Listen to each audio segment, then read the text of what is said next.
Ok. Torej, najprej lep pozdrav vsem diehardom, ki ste še, oziroma zdržite še v teh pozno-popoldanskih urah, kjer nadaljujemo tole niz okroglih miz. Mogoče, preden bomo začeli štopati torej posamezne paneliste, si bom, tako kot smo preverjali, vzel par minut vse za nek uvod, ki bi ga morda začel torej z nekakšnim povzetkom, ker zelo lepo paše v našo razpravo tega, kako sem jaz razumel dosedanje razpravo. Se pravi, ena stvar, ki se mi zdi, s katero se zelo strinjam tudi sam, je, da sveta okoli sebe, dogodkov, fenomenov, torej lahko priporočuješ in donaš na dva načina. Eno, da jih opisuješ, drugo, da jih razumeš. In seveda, kvaliteta diplomata, fakulteta za družbene vede ne more biti, da samo nekaj popiše in odpiše, ampak seveda, da tudi dogodke razume, da jih potem na osnovi svojega razumevanja lahko postavi v kontekst, na neko ptičjo perspektivo, da torej ne reagira impulzivno, ampak vendarle torej zajame zrak in potem zadevo ustrezno oziroma pač na njegov način, tako kot najbolje zna analizira. In to se mi zdi, da ta fakulteta vendarle daje, da je nek zdrav odnos med teorijo in prakso, če hočete v tem kontekstu, torej nekaj, kar negujemo in kar bomo negovali naprej. Druga stvar, malo ofucan, ampak recimo nisem slišal ene besede, ki se ga vse skozi ob vsem trudu in razmišljanju o našem poslanstvu, ki nisem slišal, vmes sem sicer šel zaradi službenih zadev hiter ven, ampak pedagoški eros. Torej, ta želja, ljubezen po poučevanju, ki seveda ob vseh problemih, ki jih omenjamo, in to sem začutil pa študenti, ki so kakor včasih nezadovoljni z načinom, kako so mi posredovana znanja. Jaz moram reči, da vem, če se v celoti strinjam s tem, kajti začne se pravzaprav pri osnovah. Ne vem, ali učitelji zamujamo na predavanja, ali imamo govorilne ure, ali se posvečamo študentom. Se pravi, tiste temeljne stvari, ki jih moramo kot učitelji počinjati, najprej se moramo pri sebi sprašati. Študenti, torej zelo veliko je govora o tem, kakšne znanje da pridobivamo.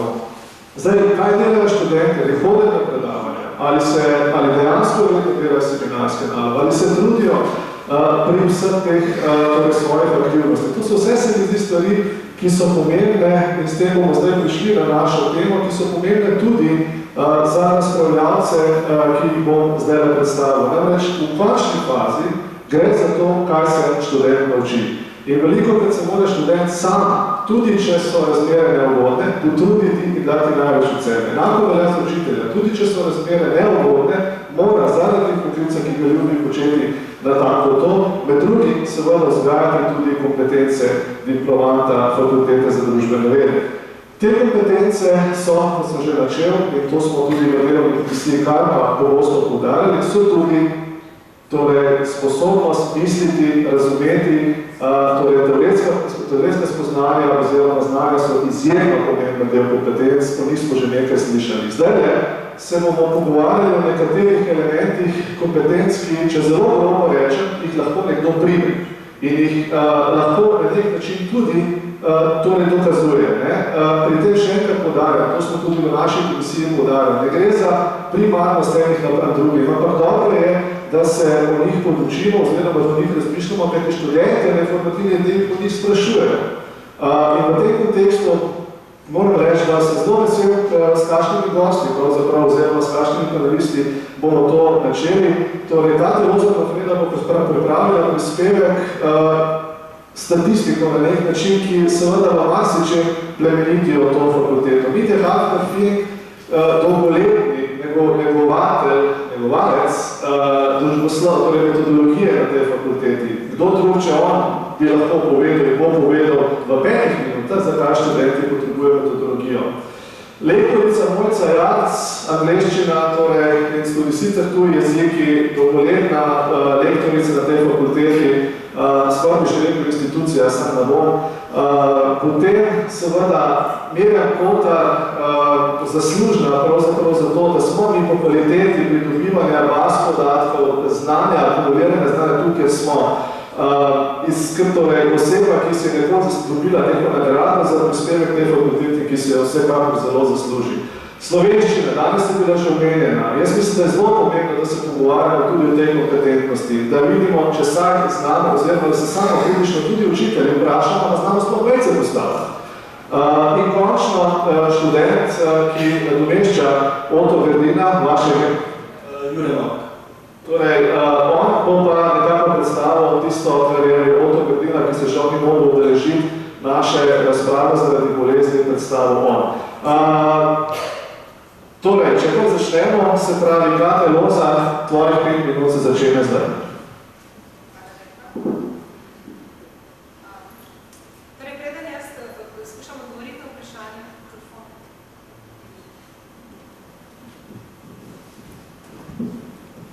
Torej, preden skušam odgovoriti na vprašanje, kako zagotoviti statistično pismenost družboslovca, bi jaz najprej pojasnila, zakaj menimo, da je statistična pismenost sploh ena od pomembnih kompetenc družboslovca. Naj začnem z mislijo ekonomistica Herberta Wellsa, ki je že v začetku 20. stoletja zapisal: za učinkovito državljanstvo bo statistično razmišljanje nekega dne enako potrebno, kot je danes potrebna sposobnost branja in pisanja. In s to mislijo, mislim, da je izraženo spoznanje, da je osnovna statistična pismenost pomembna kompetenca vsakega aktivnega državljana. Živimo namreč v kvantificirani družbi, s podatki v obliki številk se srečujemo povsod, skoraj vsake naše vsakodnevno dejanje pusti neko sled, naprimer transakcija v trgovini, vsak naš premik, ki se zabeleži preko signalov mobilnih telefonov. V vsakem podjetju se srečujemo z množicami podatkov, ki nastajajo ali kot stranski produkt njihovih aktivnosti, ali pa se namenoma zbirajo za potrebe nekih odločitev. Na vseh javnih forumih ves čas operiramo s podatki, s kvantitativnimi podatki, številkami uradne statistike, z rezultati javnomnenjskih glasovanj. Tako da brez osnovnih statističnih znanj v sodobnem svetu, kjer smo obkroženi z velikimi količinami kvantitativnih informacij, bo se skoraj ni mogoče delovati. Če podam neko splošno definicijo statistične pismenosti, pravi, da je to sposobnost razumevanja in kritičnega vrednotenja statističnih rezultatov, ki prežemajo naše vsakodnevno življenje, skupaj s sposobnostjo, da cenimo prispevek statističnega razmišljanja za javne in zasebne, profesionalne in osebne odločitve. To je ena taka splošna definicija, seveda pa imamo lahko različne stopnje statistične pismenosti in v osnovi lahko kompetence statistične pismenosti nekako delimo na kompetence, ki so pomembne za aktivnega državljana, kompetence, ki so pomembne za strokovnjaka, ki deluje neki skupnosti, kot je recimo družboslovec, in pa kompetence statistika.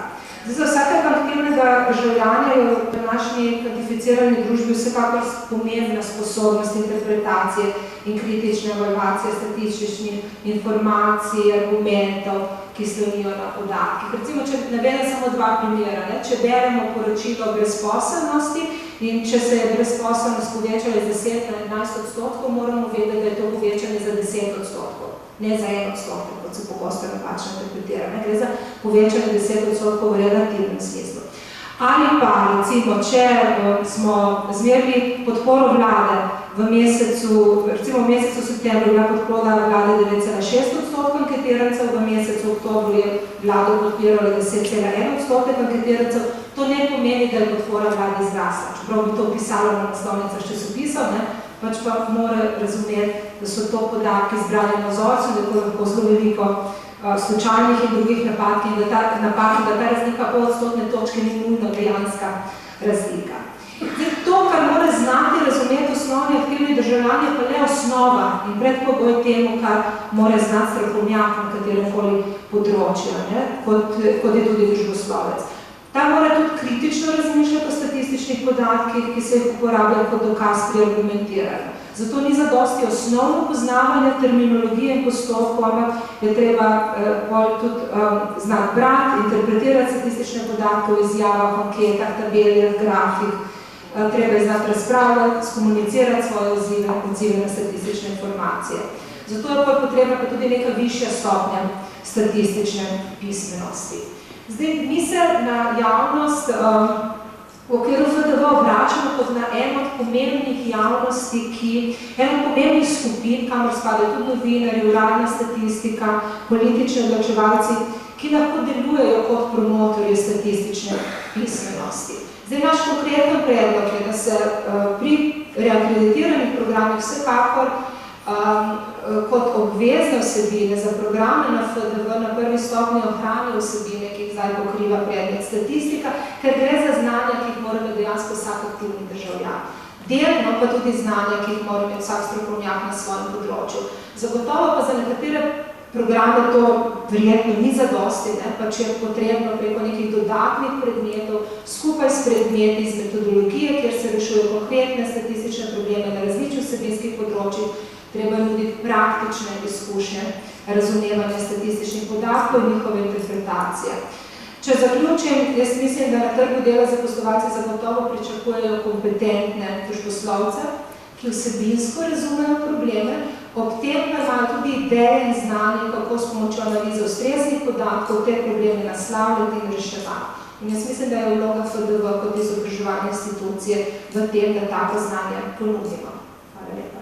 Iskrena hvala, Katja, tudi za čas, ki si ga porabila, ki je točno 5 minut nekaj zvoli.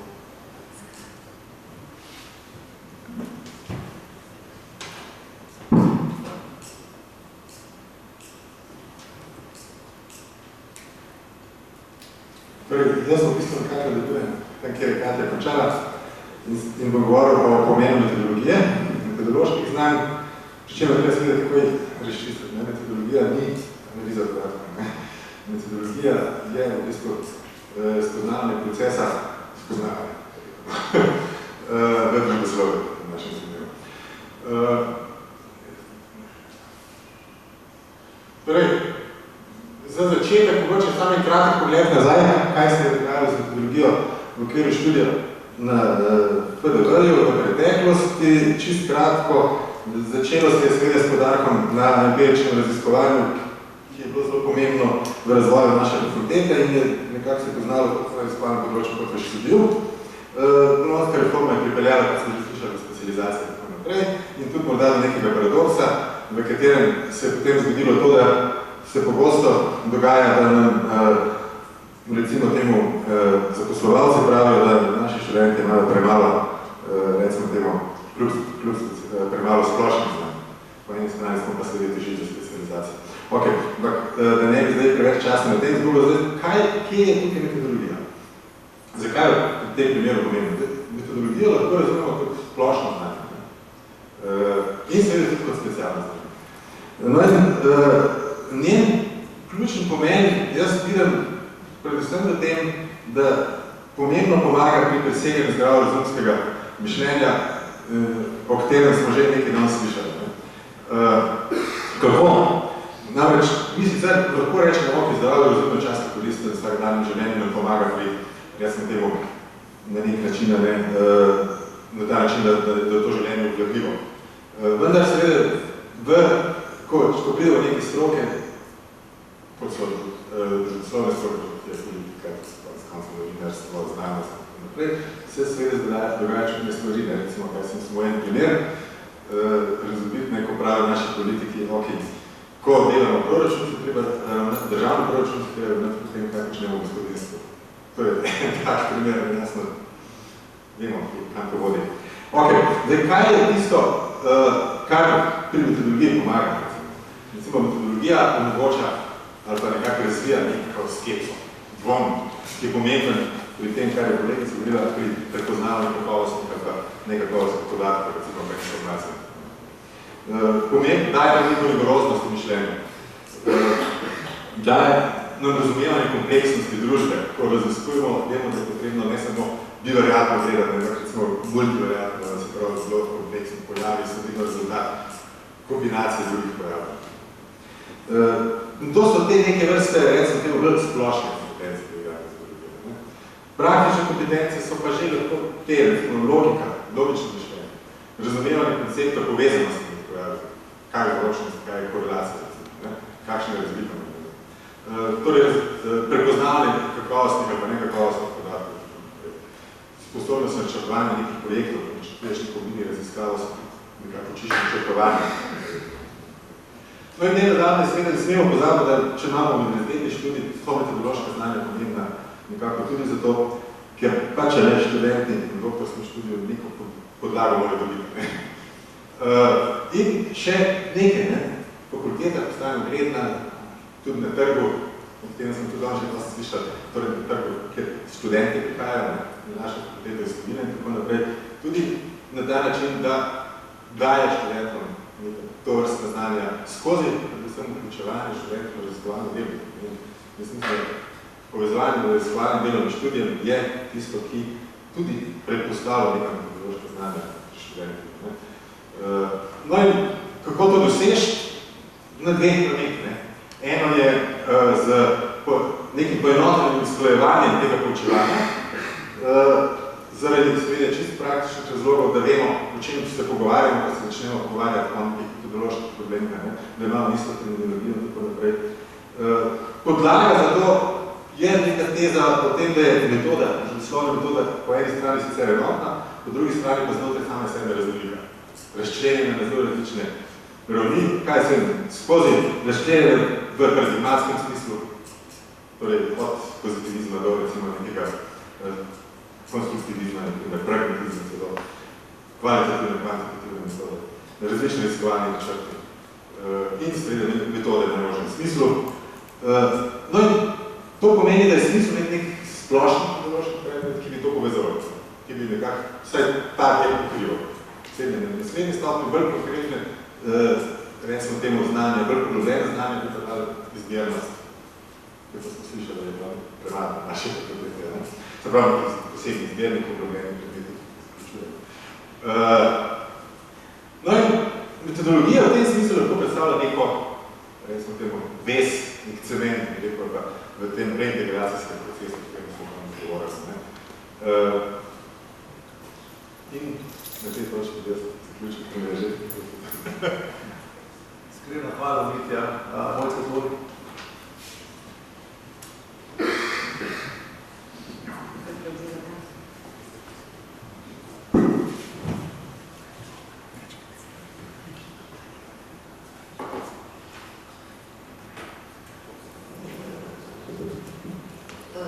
Uspel sem naslovila internacionalizacijo brez znanja tujih jezikov. Takrat se še niti nisem zavedala, v kakšnem okviru bo ta predstavitev potekala. Danes bom v tej predstavitvi na kratko orisala razloge, zaradi katerih je na družboslovni fakulteti treba gojiti tudi znanje tujih jezikov kot del kompetenčnega nabora diplomata, se pravi, bo šla nekoliko širše. Naslovni bi zvenel nekoliko provokativno, zdaj v teh zadnjih dogodkih v Parizu se mi pa zdi, da je postal tako oster in tako upozorilo, da bomo videli, da imajo pravzaprav posledice učenja tujega jezika tudi daljnosežne rezultate v smislu gradnje ljudi, kompetenc ljudi, ki so sposobni v kompleksnem svetu delovati. Zakaj se torej treba učiti tuje strokovne jezike in kako se tuji strokovni jeziki vključujejo v kompetenčni profil diplomanta. Tri ravni bi izpostavljali. Prva najbolj vidna, najbolj neposredna je akademska pismenost. Znotraj področja akademske pismenosti tradicionalno poučevanje jezika stroke razvija spretnosti razumevanja in pisanja. To je tisto, s čimer ste se vsi najverjetneje srečali, ko ste se učili tuje jezike stroke po različnih metodah, z različnimi profesorji na različne načine, pa vendar z istim ciljem, da bi znali brati literaturo in da bi znali kaj napisati. Potem, poleg tega, ugotavljamo, da so te jezikovne zmožnosti, ki so take klasične, branje, pisanje, razumevanje, govorjenje, pač samo izolirane zmožnosti, ki pa se morajo povezovati v zmožnosti interakcije, drugače se skupaj nima prav nobenega smisla. To nas vodi k širjenju teh zmožnosti v zmožnosti za delovanje v mednarodni skupnosti, Recimo, ko imamo študenti, ki grejo na mobilnost, ki grejo na izmenjavo, kaj ti študenti zunaj počnejo? Aktivirajo zmožnosti, ki daleč presegajo zmožnosti govorjenja v tujem jeziku. Govorimo o medkulturnih kompetencah. To je nekaj, s čimer sem pravzaprav začela, zato ker imam eno zelo zanimivo raziskavo zadaj, ampak ne bi rada časa s tem izgubljala, morda o tem, kaj več v pogovoru pozneje. Sigurno pa je, da medkulturne kompetence omogočajo neko širšo intelektualno prožnost, večjo odprtost, komunikativnost, ki se izkaže za izjemno pomembno, ne samo pri integraciji v akademsko skupnost, ampak pri integraciji v širšo družbo, kjerkoli se pač znajdemo v sodobnem globaliziranem svetu. In ne nazadnje, tuji strokovni jeziki so pomembni zato, ker za diplomanta družboslovne fakultete pomenijo pomembno primerjalno prednost na trgu delovne sile. Nekaj več o tem bo danes povedal moj kolega Matej Šetin, zato jaz ne bi zdaj prav na široko o tem razpravljala. Gre torej za to, da se pri tujih jezikih ne samo učimo jezika kot takega, zaradi jezika kot takega, ampak ob tem delamo konkretne stvari, kar pomeni, da študenti uporabljajo informacijsko-komunikacijsko tehnologijo, s tem razvijajo svoje spretnosti tudi v različnih komunikacijskih položajih, recimo tehnike pogajanj, tehnike priprave učinkovitih predstavitev, tehnike učinkovitega javnega nastopanja. Zakaj vse skupaj pravzaprav počnemo? Počnemo to zaradi tega, ker skozi analizo potreb ugotavljamo, kaj je tisto konkretno jezikovno znanje, ki bo študentu pomagalo, v kakšnih situacijah bo to znanje uporabil.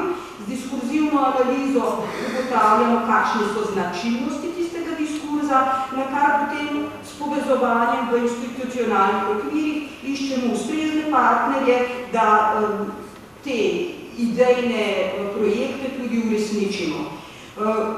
Zato imamo na katedri pač tradicionalno utečene poti sodelovanja z drugimi katedrami, strokovnim osebjem zlasti z mednarodno službo, takrat, kadar grejo študenti na izmenjave, in sodelovanje z alumni, zato da jih od časa do časa vprašamo, kaj od jezikov in pa pravzaprav pride.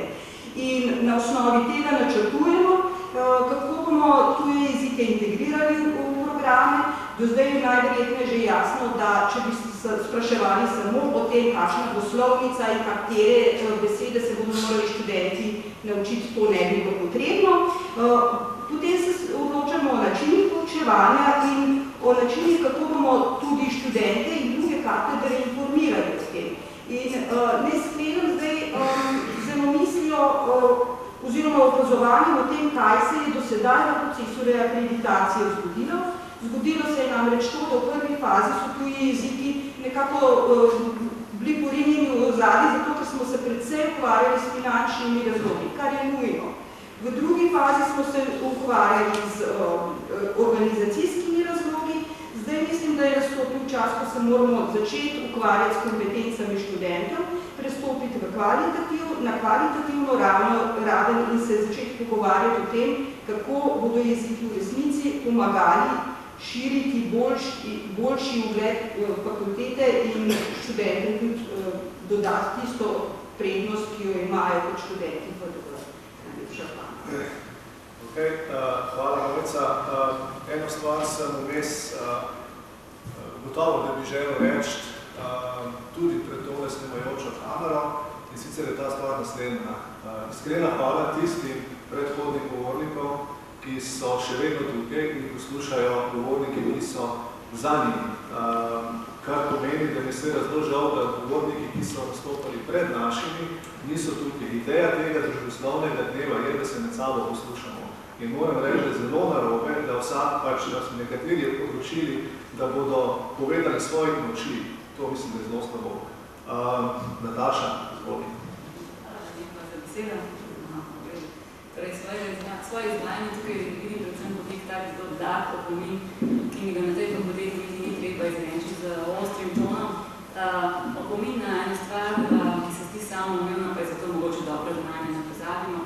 Pa zdaj mogoče zavoditi se na take nabirke iz svojega spomina, ki je čas že malo okrnil tisto pravo dobesednost, ampak vseeno, res gredo opomini ali pa pripombe v to smer, pa kdaj bodo še te novinarje SVDV naučili vejce, da je moj predmet, to z njim začenjam, ali pa izpred časa nekega obramboslovca imamo, piše navodila, zlektoriramo, pa bi bilo bolj, da bi za njim novo napisala, ali pa iz prejšnjega tedna imamo novega, se reče, PR-ovca, da ne znam napisati navadnega sporočila za javnost, kaj pa delati z njim. Ali pa nekaj iz notranjih vlogov, berem diplom in ugotavljam, da so naši študenti popismeni. Torej, take ocene so po mojem subjektivne, so ledelno držijo, pa so vezane samo na neke posameznike. Ampak se mi zdi pa prav, da v reakreditaciji poskrbimo za to, da bodo res še naprej takšne, torej samo subjektivne pa parcialne in pa predvsem, da ostajajo neutemeljene. In neutemeljene ne zato, ker zdaj z lahkoto se da najdemo nek referenčni dokument Evropske unije, ki govorijo o dejavni večjezičnosti prebivalcev Evrope, kar na prvem mestu vedno pomeni, da posameznik celovito obvlada lastni jezik. Ali pa tudi ne zato, recimo, ker je OECD leta 2002 izvedel 2 obsežni raziskavi in na podlagi katerih je na prvo mesto med področji ključnih kompetenc postavil, zdaj pa citiram, komunikacijo v maternem jeziku, na drugem mestu je komunikacija v tujem jeziku, uporaba informacijsko-komunikacijske tehnologije, sledi pa tudi tisto, o čemer je Katja govorila, vse kompetencije potem še 5. Torej, ne zaradi teh 2 razlogov, ampak zato, ker se mi zdi, da je nami konsens o naslednjem, pravzaprav samo po sebi dnevnem cilju, ki bi se glasil malo bolj zapleteno, tako da želimo v izobraževalnem procesu doseči, da naši študenti in diplomanti kar najbolje udejanjajo svoje jezikovno izrazne potenciale, se razvijajo jezikovno kompetentne osebe in se opremijo za učinkovito, razumljivo in sprejemljivo javno ter uradno komuniciranje v vseh oblikah, ki jih bo v njihov poklicnih službah. Če pogledam torej na vzven, pa če povem pravzaprav isto stvar, malo krajše, mislim, da zaposlovalci in vsi, s katerimi bodo naši diplomanti prišli v sporazumevalni stik, povsem upravičeno pričakujejo, da bodo FDV-jevci znali okoliščinam in položaju primerno se izražati tako pisno kot ustno. Če pa pogledam na vznoter čas izobraževalnega procesa, se mi pa zdi, da si želimo tudi to naučiti naše študente, da v času študija oddajajo izdelke, strokovna besedila, pa tudi vse druga besedila, na ta način, torej, da jih uresničijo na ta način, da so v skladu s pravopisno, slovnično normo slovenskega knjižnega jezika, ter da so stilistično in žanrsko ustrezna, zato da bomo vsi skupaj zadovoljni z 2 stvarima, to je in z vsebino in z formo. In če smo zdaj v glavnem govorili o cilju, torej o tem, kaj hočemo doseči, kako priti do tja, poti sta gotovo 2, neposredno in posredno. Neposredno, lahko z 1-2 predmetoma, ki sta posebej pa jim poenostavljena, recimo jezikovna ali pa jezikoslovna, ampak še boljši način usporedna, pa celo nadgradnja tega prvega, je način sodelovanja. Se pravi, da imamo predmete, kjer jezikoslovec z nekaj urami mogoče vskoči z vsebinami, ki jih on najbolje obvlada, pa tako, da se pripravi na material, recimo tiste študijske smeri, skupaj s področnim strokovnjakom tam. To je ena pot, tista druga enako pomembna, je pa pravzaprav posredna. Tiče se vseh, ki vstopimo v predavalnico in se postavimo pred kabinet, pa ne samo to, ampak tudi tega, kar počnemo, torej ko smo v stiku, sporazumevalnem stiku študenti prek elektronske pošte ali pri individualnih komunikacijah. Če povem na hitro s besedami kolegice Vesne Nikolič, delovne jezikoslovke, pravi, tako da z lastnim zgledom lahko predavatelji bistveno pripomoremo razvoju študentove splošne sporazumevalne zmožnosti in poskrbimo, da ostaja slovenščina področno polno razvit jezik. To je povezano tudi s slovenščino kot jezikom poučevanja, o kateri je bilo danes mogoče že kaj govora, verjetno na tem prostoru jo puščamo ob strani, je pa povezano, sicer je to širša tema, ampak če dam še zaključni stavek, če se naši diplomanti ne bodo znali primerno ustno in pisno izražati in ker vemo, da misli pravzaprav ne moramo zares dobro razkreniti od njene uresničitve skozi jezik, da naši zaposlovalci ali pa vsi ostali ne bodo samo rekli, da jih jezikoslovka ni dobro naučila stvari na FDV-ju, ampak pravzaprav, da smo vsi slabo učili. Ok, najlepša hvala, Nataša. Mirjam.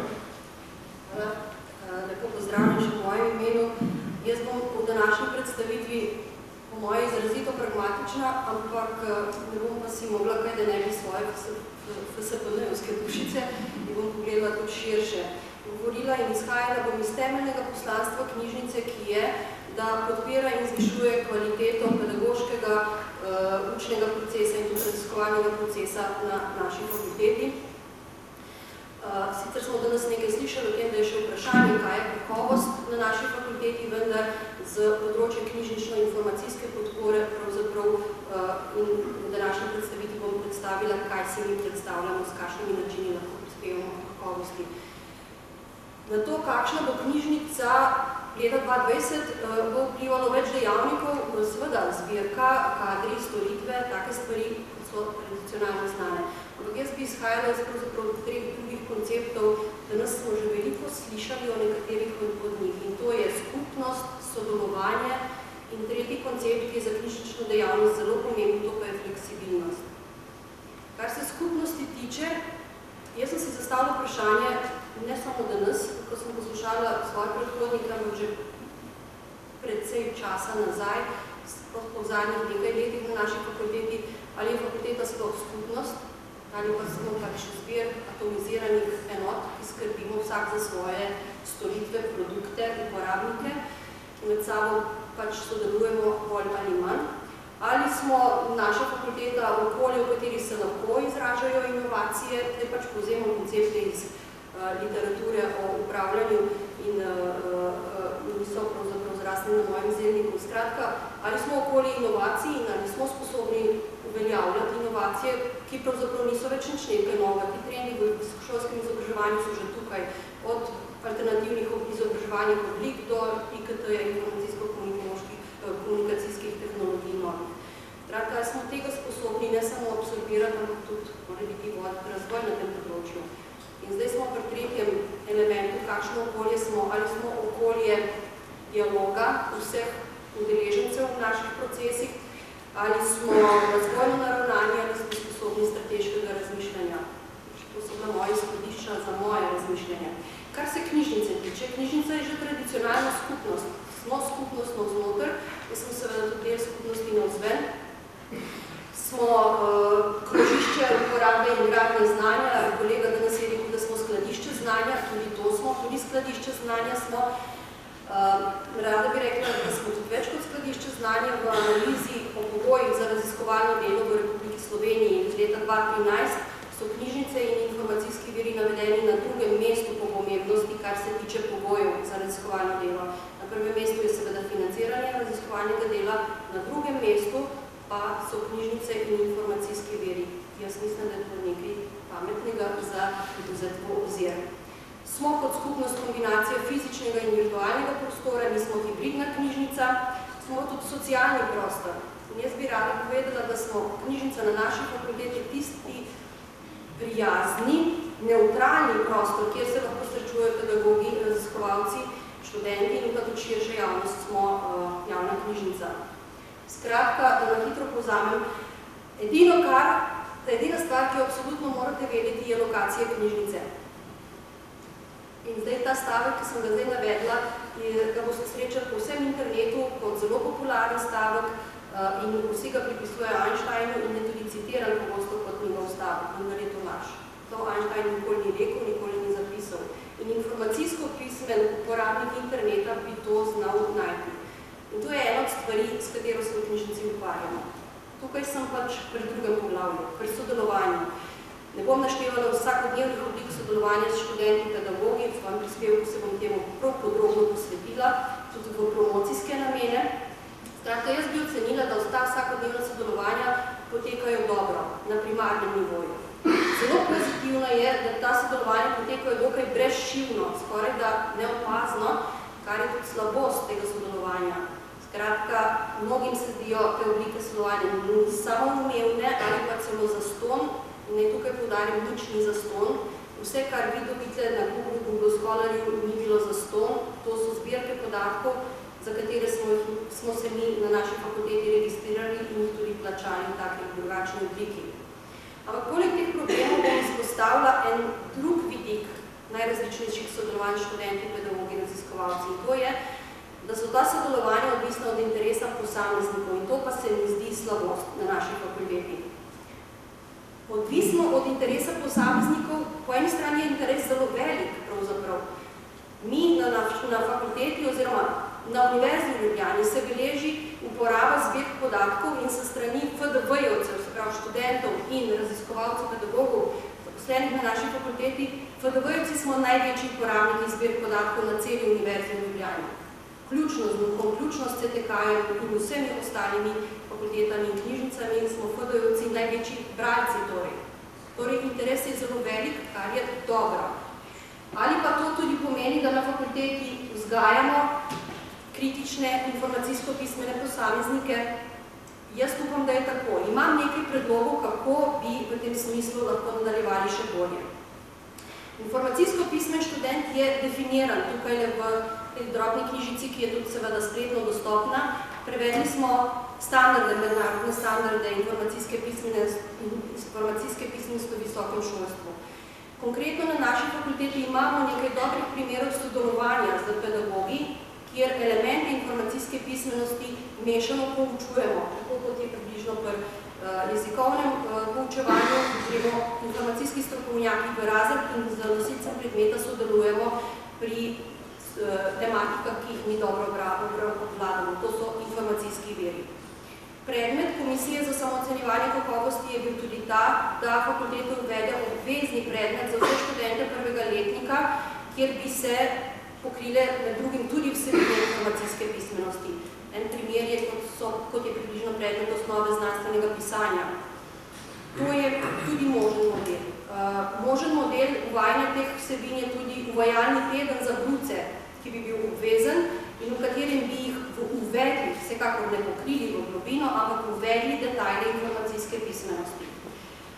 Vse te oblike pa predpostavljajo fleksibilnost. Vse fleksibilnost vlog knjižničarjev, pedagogov, raziskovalcev. Ali smo tega sposobni, pa je moje vprašanje za današnjo sicer zelo razrečeno publiko. Za knjižničarje lahko rečem, da smo jo sposobni, prevzemamo že te vloge, prevzemamo tudi že te odgovornosti. Res pa je, da to tudi pomeni nekakšno vrsto bolj enakopravnega sodelovanja in se sprašujem, ali smo ga na tej fakulteti zmožni. In s tem se vračamo na začetek. Kakšno okolje smo? Inovativno, sodelovalno, okolje dialoga? Sprašujem se. Ok, najlepša hvala. Jure. Lep pozdrav. Zdaj bi se najprej upravičil vsem prisotnim, zato ker bi mesto več na manj prebral, enostavno iz tega razloga, ker zgolj nadomeščam kolega. Torej, ta Otova raziskava temelji na oceni in opredelitvi študentov sociologije v kakovosti programov fakultete ter na njihovih željah, ki so povezane z iztočnicami za reakreditacijo študijskih programov. Glede metodologije, da se ne izgubila preveč časa, naj samo omenim, da je bilo izvedenih 5 fokusnih skupin, v katerih je skupno sodelovalo 23 študentov. Ti študenti v večini izhajajo iz 4. letnih analitske sociologije in pa iz podiplomskih študentov osnovne sociologije. Zdaj, če prikažem kratko izsledke fokusnih skupin, sicer najprej glede evaluacije trenutnega stanja, so študenti povedali.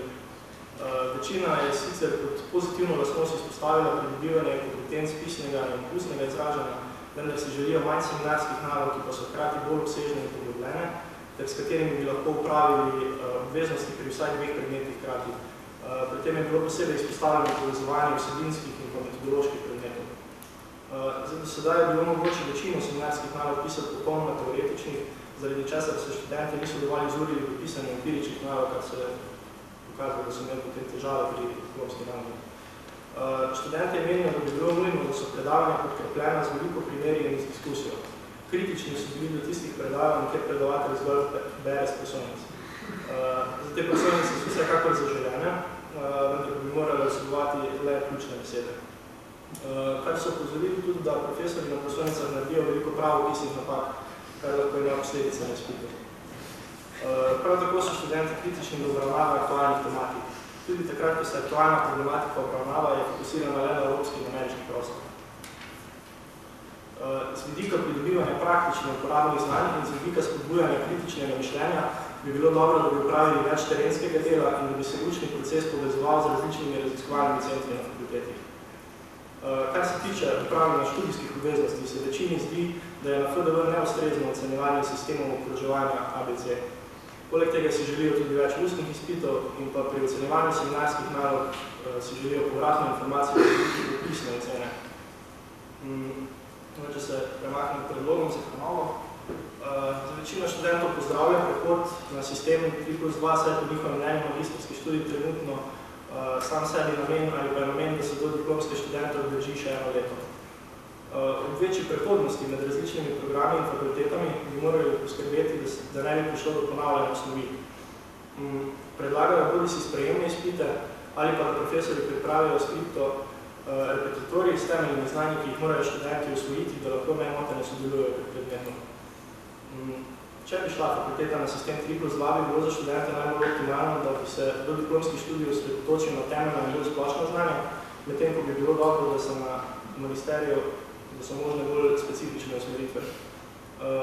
Iz tega pride, da študente načeloma podpirajo, da bi se v prenovi programu fakulteta ponovno osrediščila okoli temeljnih smeri, medtem ko bi bila na drugi stopnji bolj specializirana. Prav tako se večina strinja s predlogom, da bi se uvedel način major-minor, vendar ne na škodo manjše izbirnosti predmetov. Ta naj ostaja, lahko pa je bolj usmerjen. Glede kreditnih točk so bila mnenja študentov deljena.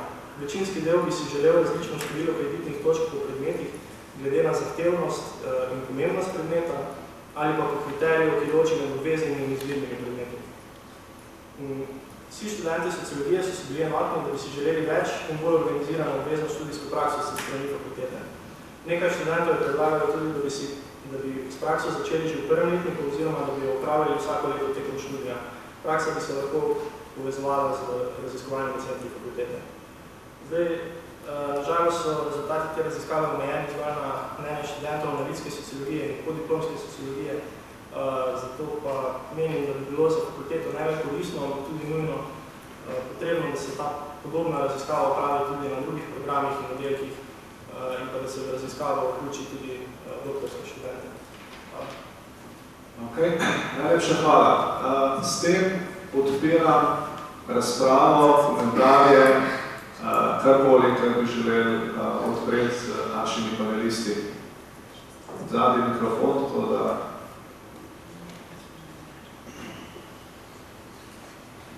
Če se predstavite, lahko prosim. Pozdravljeni, Andrej Lah, študent mednarodnih odnosov.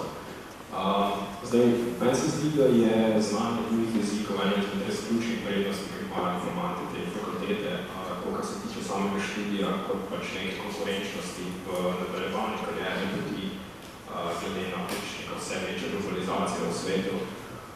In to pač ne glede na to, na kateri smeri nekaj študira in da se mi zdi, da bi nekaj ukiniti oziroma na to mestek učenja drugih jezikov z nekim jezikovnim tečajem izven faksa. V bistvu ne bi smelo biti sploh možnost, na kateri bi se resno razmišljalo. Ker prvič, te tečaje znajo biti relativno dragi, kar pomeni, da si določeno število študentov ne bi mogli privoščiti učenja tujega jezika. Po drugi strani gre pa učenje tujih jezikov na tej fakulteti realno za učenje strokovnega jezika, torej ne samo nekih splošnih fraz. To potem so področje, na katerih študenti študirajo in se potem hočejo tudi zaposliti naprej načelno. Imate še vprašanje, ali je to komentar še? Še zmeraj komentar. Mislim, da bi se na tem področju morali narediti zelo več, oziroma da bi se recimo prejeli neko dodatno izbirnost za tuje jezike, kjer bi se lahko v bistvu kot fakultetne izbirne predmete zbrali tudi tuji jezik za študenti, ki se to žele. Ok, še torej bomo pobrali par komentarjev, bomo pa naredili resno besedo. Ja, pogosto slišimo, da si dober družboslovec zaposlitev ustvari sam. Kvaliteta in kompetenca družboslovca na FDV je torej njegova osebna profiliranost, ki jo pa lahko dosežemo prek izbirnih predmetov. Vemo, da na FDV-ju so trenutno vsi predmeti v znaku ovrednoteni z 5 kreditnimi točkami. Glede na to, da nimamo nekega pogleda na predlagan predlog 8-10 predmetov in njihovega ovrednotenja, me zanima, v katero smer bo šla reakreditacija, oziroma kaj je tudi interes cele akademske skupnosti, v katero smer naj gre. Naj bojo to izbirni predmeti, ki so vsi, ki jih je 10, ki so ovrednoteni za 6 krediti, da dosežemo to kvoto 60 kreditov, a je to možnost dodatnih predmetov z manjimi kreditnimi točkami, ki so bolj prilagojeni potrebnemu delu študentov in ponujejo širšo paleto znanja. Ok, še na uro stran pa še nazaj. Sem, da je roka da dvignena.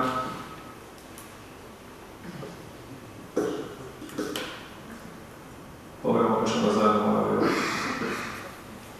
Janja Zdolč, študentka drugoletnika novinarstva. Jaz samo en komentar na nastavi s profesorico Lobarjevo. Predavanja, kot ste omenili, se res pač povezujejo z vsebino drugih predavanj, tako pri jezikovni kulturi in pa skladnji slovenskega knjižnega jezika, katerih sem zdaj poslušala, so to, kar pač študentje potrebujemo. So primer dobre prakse, to je povezovanje predmetov med seboj, povezovanje profesorov med seboj, povezovanje znanja v neko celostno podobo. Ok, tlele levo še.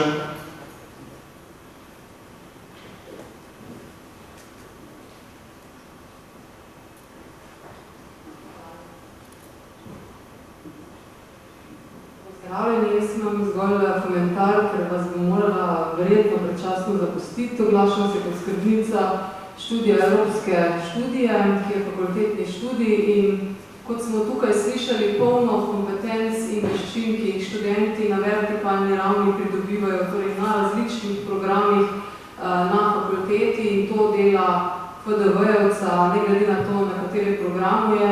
Bi se rada opozorila, da pa en od programov je pa tudi vsebinsko, eksplicitno pripravljen kot skupni fakultetni program in da se v kratkem, kot boste pozvani, katedre tudi na ta program obrnete. Hvala. Ok, tako čez še, bomo opet pobrali vse komentarje, potem pa boste vsak pač treba v bistvu pokomentiramo, ne? Da bomo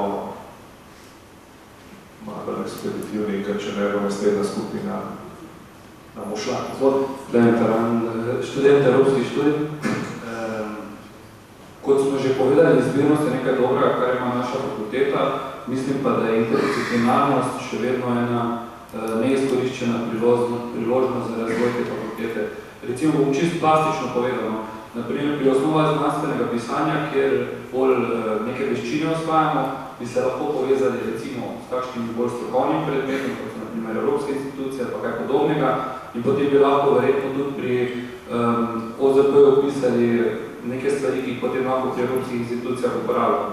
Ali naprimer pri statistiki, kjer raziskujemo neke raziskave oziroma pač se učimo veščin, kako kasneje neke raziskave pripravljati, bi lahko tudi preko tega predmeta recimo se povezali s kakšnim drugim predmetom, pa tam kakšne raziskave pripravljamo. Bi pa sam en komentar dal na celotni današnji simpozij. Bi si želel še več takšnih simpozijev, še več razmislekov, mi je pa iskreno žal, da je tako malo obiskan in da smo recimo imeli večina predavanj bolj takih z katedra. Želel bi si, da zaključki, ki bodo iz tega simpozija, da bodo jasno vidni, da bomo dobili neke pozitivne zaključke. Iskreno je pa žal, da je res taka obiskanost. S kolegico smo se malo prej mogoče malo negativno ali pesimistično pogovarjala. Morda je FDV živil na razpotju, pa smo že zašli na neka kriva pota, ampak jaz vseeno upam, da bo izsledki pozitivni. Amen. Še kdo? Je to to? Aha, še eno, temle. Hvala za besedo, tako zelo med doktorski študent. Jaz sem hotel predvsem omeniti eno stvar, ki ne vem, danes v bistvu zelo mi pogovarjamo o celotni vsebini, kar je prav tudi namen tega simpozija. Predvsem sem pa hotel omeniti v bistvu neke pozicije, način interese, ki pa so na teh fakultetih, pa so po različnih katedrih.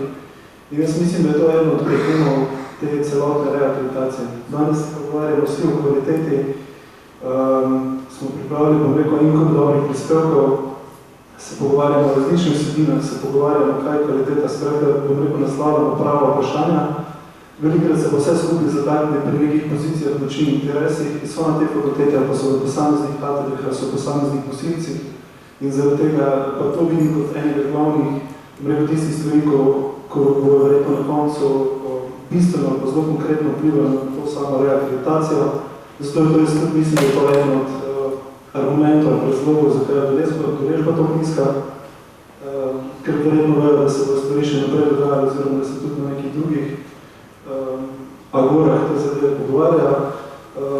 In bom rekel, da moj argument pozicije močnih različnih interesov se tiče tako v bistvu vrednotenja kreditnih točk.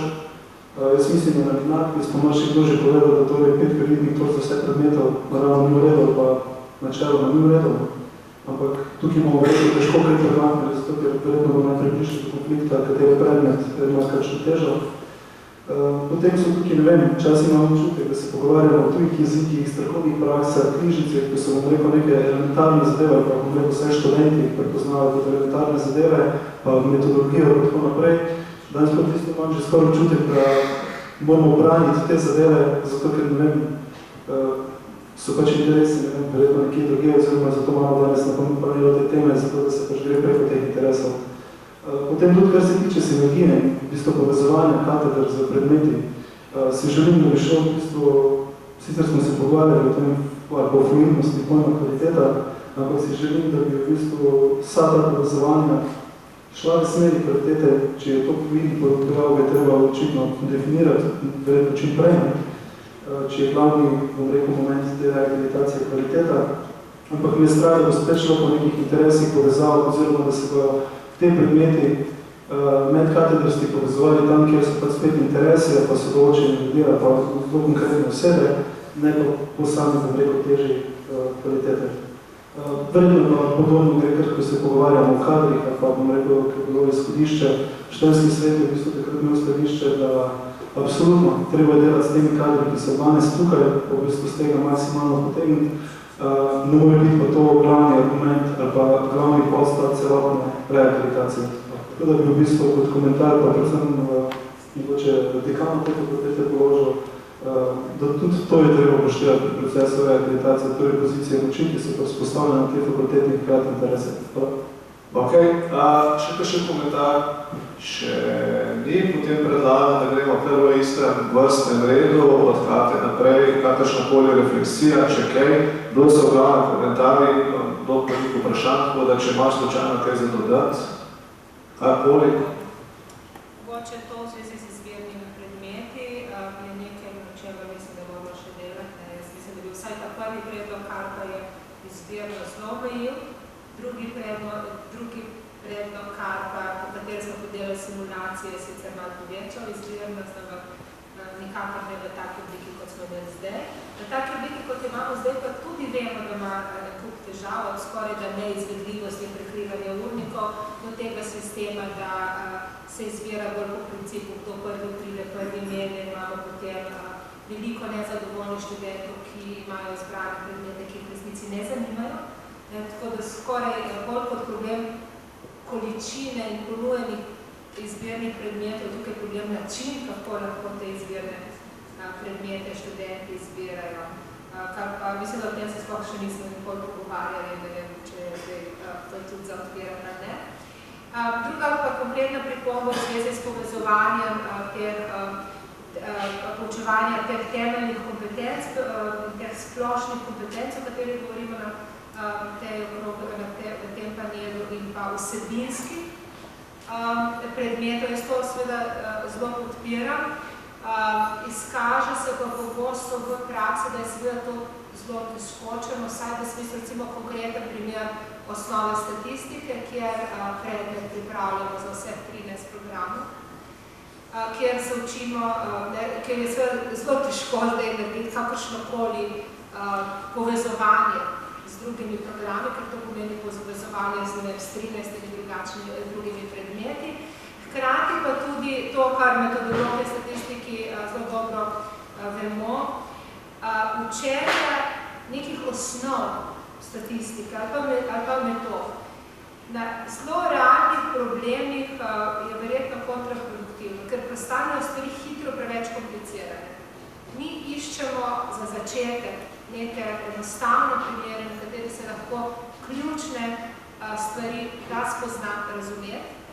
Ko gremo v realno okolje, so seveda stvari bistveno bolj komplicirane. In to v nekih takih osnovnih predmetih, kot jih imamo, osnovne statistike ali pa metode, je težko, je pa to stvar potem seveda nadaljnih predmetov, ker je pa točno to zaželjeno, da se dela na realnih problemih, ampak potem, ko nekaj osnov že poznaš. To je moj odgovor na to. Ok, Mitja Tratko, izvolim. Ja, slišali smo nekaj komentarjev, vprašanj, pripomb, točno glede tega možnosti povezovanja in pa tudi možnosti oziroma različnega števila kreditov naprej. Mislim, da to vse nekako povezuje. Mi smo, ko smo predlagali že nekaj časa nazaj neke modele, kako uvesti metodološke predmete v te naše programe na FDV-ju, smo med drugim predlagali tudi eno zadevo, ki bi to povezovanje na nek način omogočili, sicer tako, da bi predmet bil razdeljen na nek način na dva dela. En del bi bil nekako ta uvodni, temeljni, splošni bolj, drugi del bi bil pa bolj seminarski, ki pa bi bil vezan na programe, konkretne programe študija. Kjer bi se pa te seminari delali na seminarskih temah vezanih na nek študijskih programov. Ampak to je na nek način že tudi vprašanje, ali zato je potrebno imeti torej predmete z različnim študijom kreditov. Verjetno tudi, če bi hodil to res korektno. Verjetno tudi za jezikovne podobne. Okay. Mojca? Z vidika tujega jezika samo en komentar na komentar. Seveda je zelo pomembno razmišljati o tem, katere tuje jezike študente lahko izberejo. Pomembno je razmišljati o tem, ali je angleščina kot lingua franca edini tuji jezik, ki se ga diplomant uči, zakaj se ga uči, kaj bo s tem dosegel. Potem znotraj tega, po moje, je treba čisto na ravni jezikovne politike potegniti odločne poteze in reči, diplomant FDV-ja bo znal en tuji jezik na ravni tej in tej, drugi tuji jezik na tej ravni, in ko bo to jasno, potem bo tudi manj spraševano okrog tega, kaj bo zbral, kako bo zbral, če sploh bo zbral ali pa sploh ne bo zbral. Po drugi strani je pa vprašanje tega, kako se pa znanje nadgrajujejo, pomembno vprašanje za to fazo reakreditacije, ravno zaradi tega, ker vseh vrst znanja se ne da na študenta zvaliti v enem letniku ali pa v določenem trenutku na določeni stopni razvoja.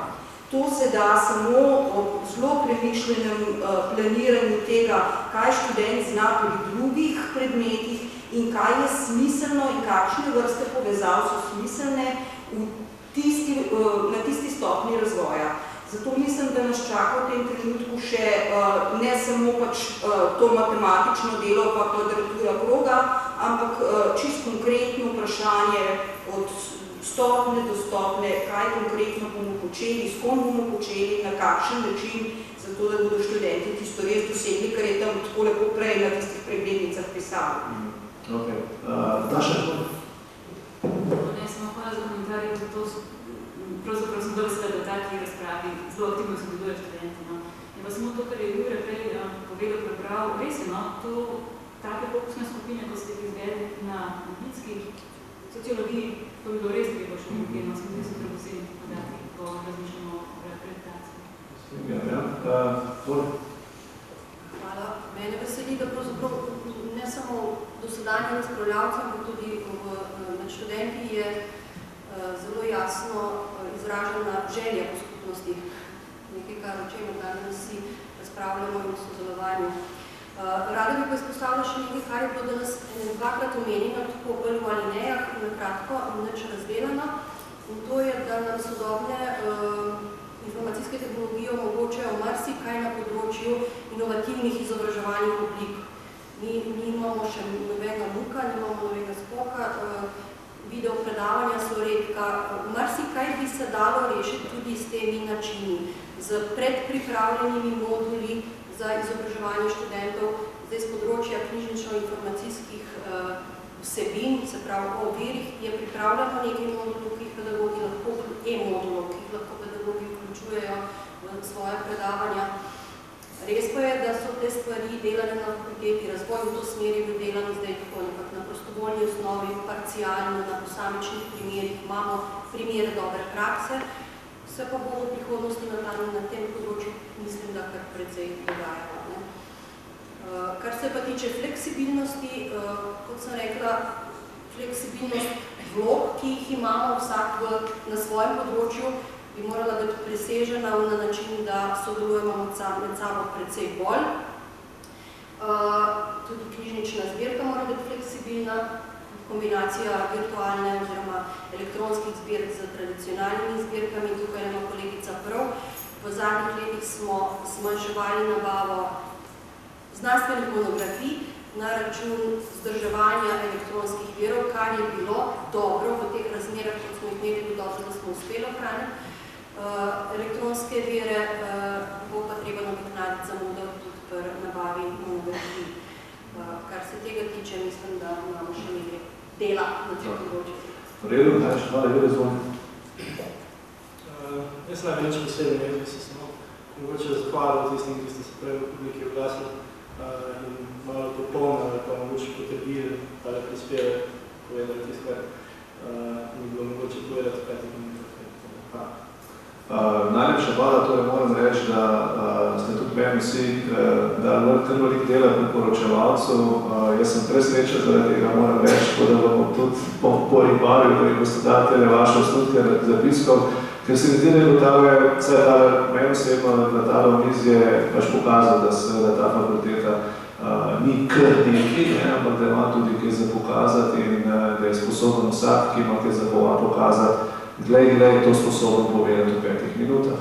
Tako da najlepša hvala vsem in upam, da je voditeljica oziroma dekan, ki je trenutno odsoten, vesel, da sem naslednji skupini ukradil samo 15 minut kljub nemogočim pogojem zamujanja. Hvala.